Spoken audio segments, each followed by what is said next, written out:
Good morning. It is a beautiful Thursday morning, and I am off of work. And I love these opportunities because I can come out and sit for more time in my devotional, and it's a nice breeze, and it's just beautiful out this morning. And I'm able to have uninterrupted thoughts in the stillness of the day. And so I was listening to something on YouTube and it kind of triggered some thoughts, and I was going down memory lane. And it was about rejection and struggle. And I started thinking about some places or some seasons in my life where I, I was a single parent and I was really struggling in every way. And I remember I would always try to be intentional about getting a job, you know, uh, that would be AM, like a regular 9 to 5 or 8 to 5 or something like that, because I would have to use daycare services. And so I needed to be able to take my children to the daycare and pick them up in the evening. Well, anyway, I got one job that had rotating shifts, and one of the shifts was 10 to 7. And I was talking to one of my good friends at the time, and she encouraged me to get it, that she would help me when I would have to work that shift, to pick up my girls or whatever. And I said, okay. But, when that time came, she wasn't able to. She was willing, but because of what was going on in her life, she wasn't able to assist me. So thankfully, there was a ram in the bush, so to say. And I did have a little help for a little while. And then that person, kind of bailed on me. But I want to say this. As a single mother, I wasn't the type of person that dumped my kids off on my mom or anybody else. I took care of my own kids all the time. Very seldom did my kids go with anybody, okay?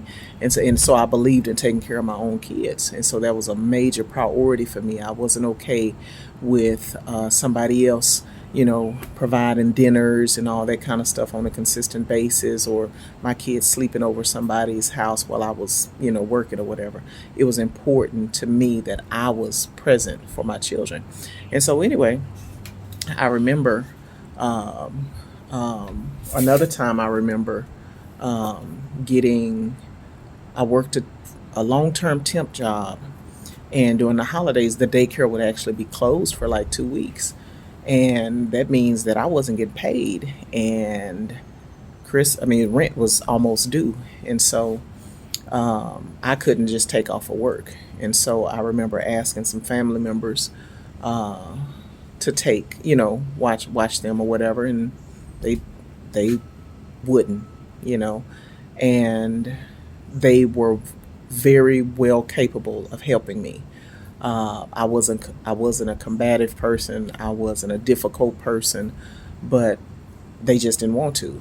And I remember driving back home with my youngest in the car. The oldest one was in school, and I just cried. And it was a short trip home, but I just cried, and I was like, Lord, what is it? Why is it that every time I need some help, well, not necessarily every time, I can say that now, but that's the way I was feeling then. Every time I need some help and a little support with my girls, no one is there to help me.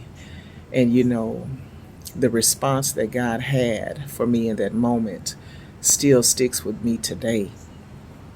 God revealed to me that if I allowed other people to help you on a consistent basis at this particular season in your life, I will never become your place of refuge, because you will always be looking to them, and you'll never look to me.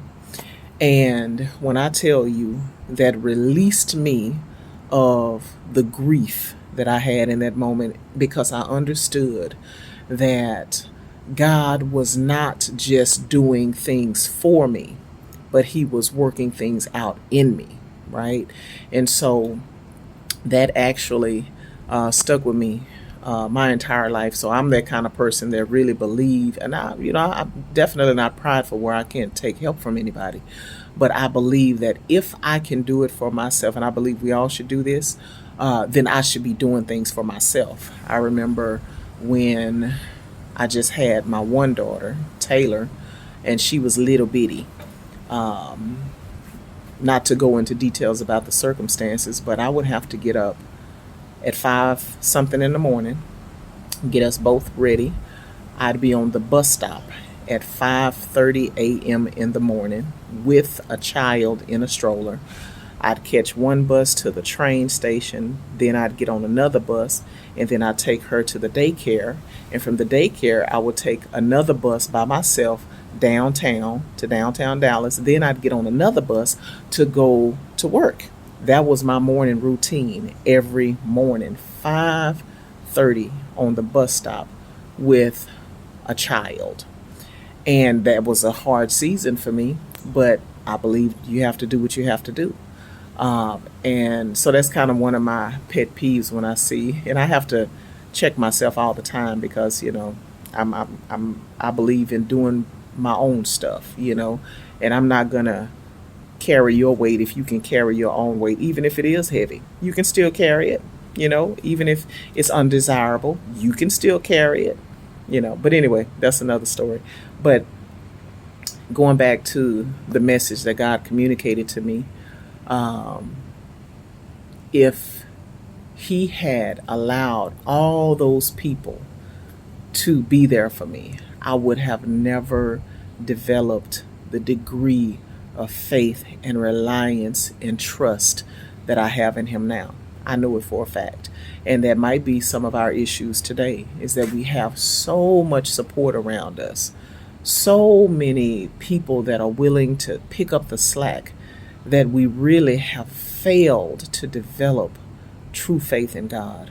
And so you want to survey yourself, survey your level of trust and reliance on God. Who is it that you're actually crying out to? Is it your friends? Is it your parents? Is it, your significant other? Or is it really God? Are you really trusting God to carry you through life? And I'm thankful. I'm thankful that I experienced the rejection that I did when I did, because it was necessary for me.